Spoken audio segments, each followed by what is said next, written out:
Bueno, estamos aquí con Alejandro, hemos terminado de ver la segunda parte del Padrino.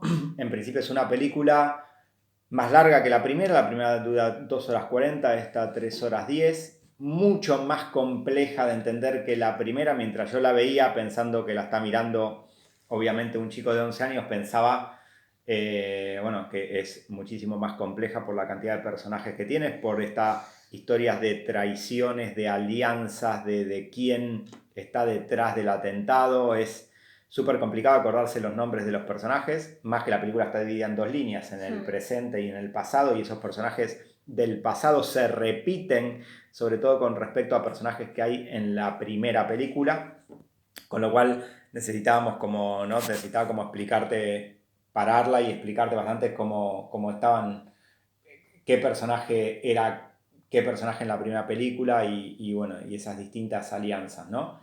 Lo que es natural, porque yo que la he visto docenas de veces, he tardado años en aprenderme los nombres de los personajes y en saber qué pasaba, ¿no?, en las películas, así que eso es totalmente normal.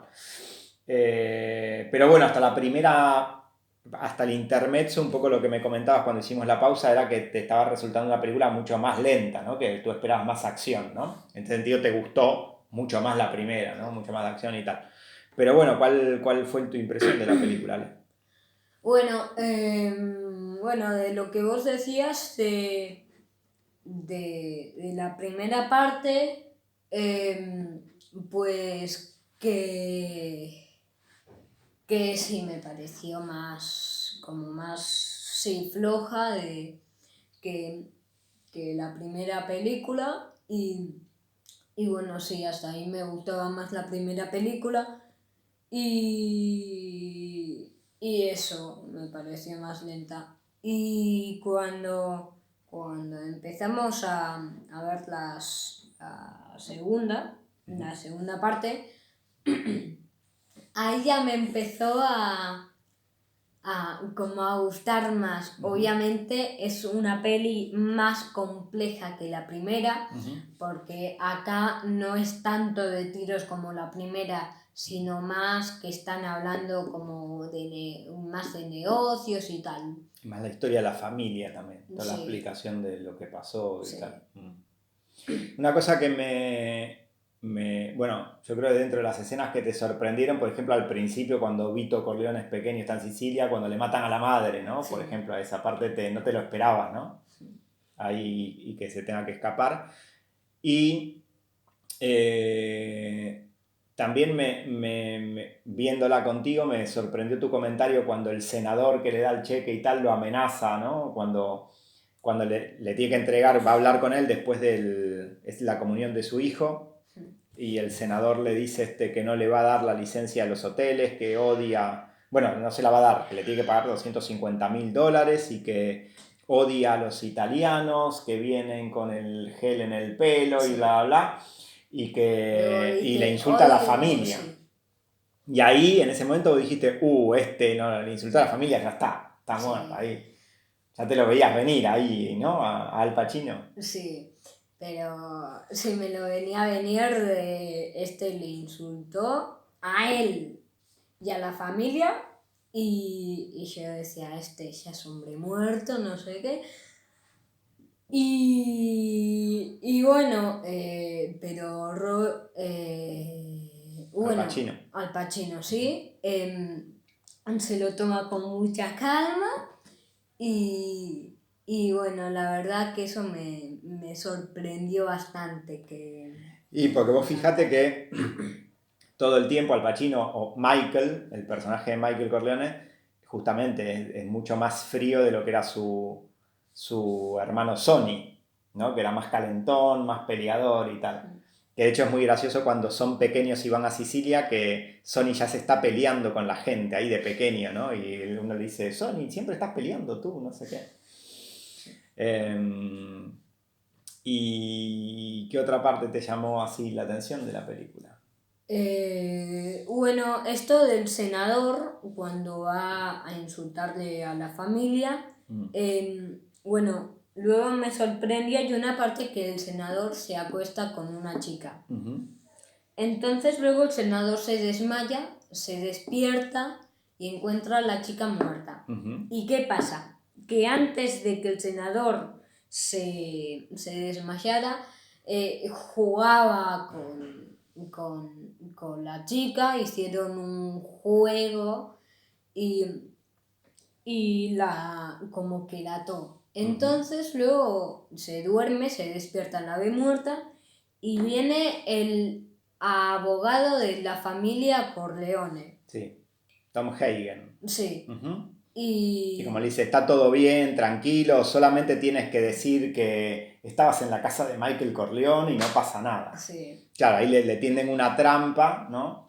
Sí. Y entonces luego la segunda, esto es la primera parte, y la segunda parte, bueno, están hablando con los abogados y todo, y... Cuando le están haciendo, lo están investigando Sí. a Michael en el juicio, sí, el senador es parte de los que investigan, ¿no? Sí. Y entonces el senador en una parte se levanta y dice, bueno, lo siento, pero me tengo de ir, pero digo, la familia Corleone es una gran familia, son muy humildes y tal. Bueno, defienda a los ítalo-americanos, ¿no? Sí. Como que no estigmaticemos que son todos mafiosos, ¿no? Que son trabajadores y da todo un discurso, pero para irse en realidad, para no hablar en contra de Michael, ¿no? Sí, sí, porque entonces como el abogado de la familia Corleone lo vio a este tipo, pues entonces más o menos como que lo utiliza diciendo, bueno, si vos hablas mal de mí, yo puedo decir que vos mataste a una chica inocente. Claro, estaba así, esa amenaza, tenía esa carta, digamos, oculta para jugarle, ¿no? En caso de que... Exactamente. ¿Y qué más? Otra cosa que me remarcaste cuando sabíamos que, bueno, parecía que había un traidor en la familia, ¿no? Que finalmente es Fredo. ¿Te sorprendió que fuera el hermano el traidor o no? No. Bueno, eso que voy a explicar ahora, que a vos te lo dije, era... yo pensaba que el que traicionó a Michael, sí, a Michael, era la mujer. ¿Por qué? Porque yo lo relacioné con la primera película, porque Michael le dice a la novia, bueno, mi familia es una familia de mafiosos, pero yo no quiero saber nada de esto, yo no soy así.